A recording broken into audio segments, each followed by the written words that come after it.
أعوذ بالله من الشيطان الرجيم. بسم الله الرحمن الرحيم. ياسين والقرآن الحكيم إنك لمن المرسلين على صراط مستقيم. تنزيل العزيز الرحيم لتنذر قوما ما أنذر آباؤهم فهم غافلون. لقد حق القول على أكثرهم فهم لا يؤمنون. إنا جعلنا في أعناقهم أغلالا فهي إلى الأذقان فهم مقمحون. وجعلنا من بين أيديهم سدا ومن خلفهم سدا فأغشيناهم فهم لا يبصرون. وسواء عليهم أنذرتهم أم لم تنذرهم لا يؤمنون. إنما تنذر من اتبع الذكر وخشي الرحمن بالغيب فبشره بمغفرة وأجر كريم. إنا نحن نحيي الموتى ونكتب ما قدموا وآثارهم وكل شيء أحصيناه في إمام مبين. واضرب لهم مثلا أصحاب القرية إذ جاءها المرسلون إذ أرسلنا إليهم اثنين فكذبوهما فعززنا بثالث فقالوا إنا إليكم مرسلون. قالوا ما أنتم إلا بشر مثلنا وما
والشمس تجري لمستقر لها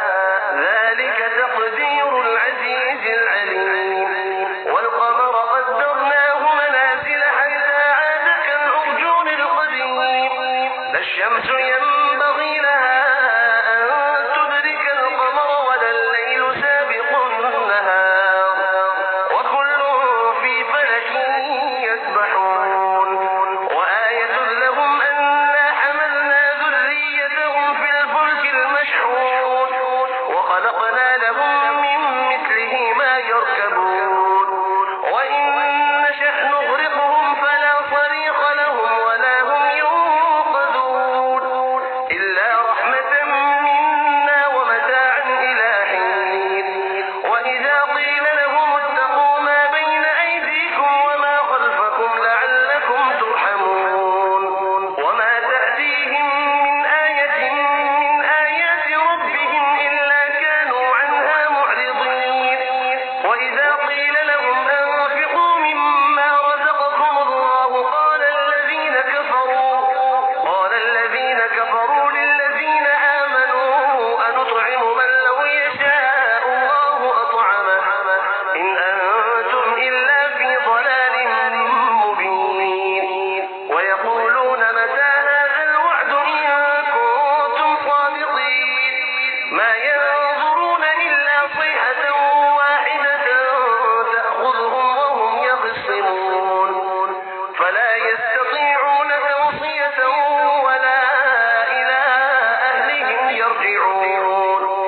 ونفخ في الصور فإذا هم من الأجداث إلى ربهم ينسلون قالوا يا ويلنا من بعثنا من مرقدنا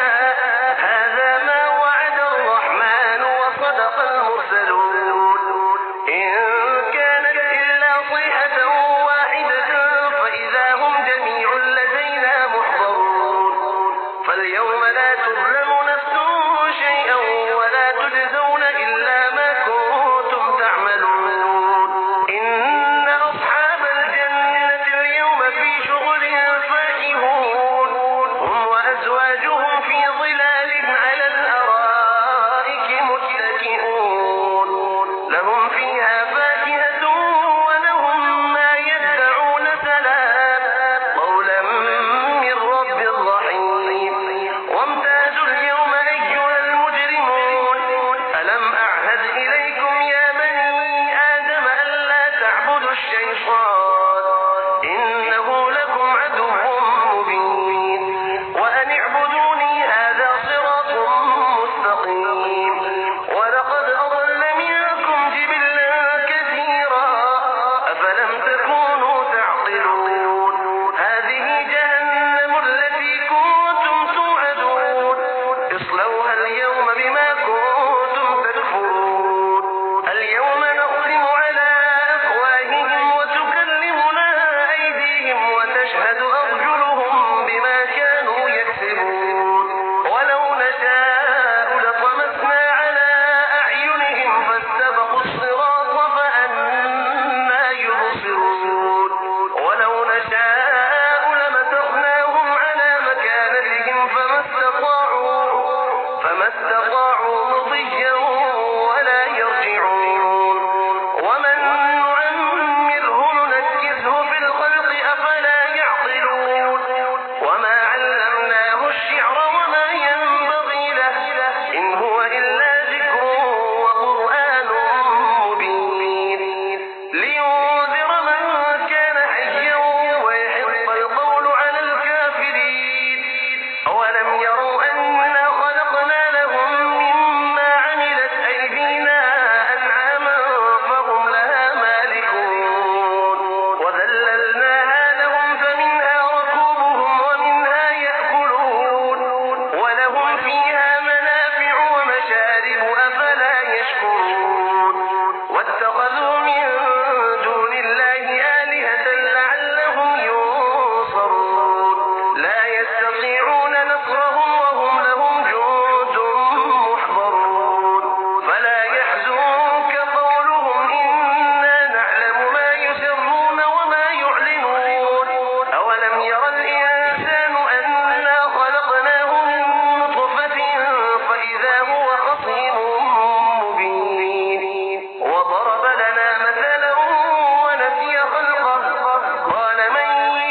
صدق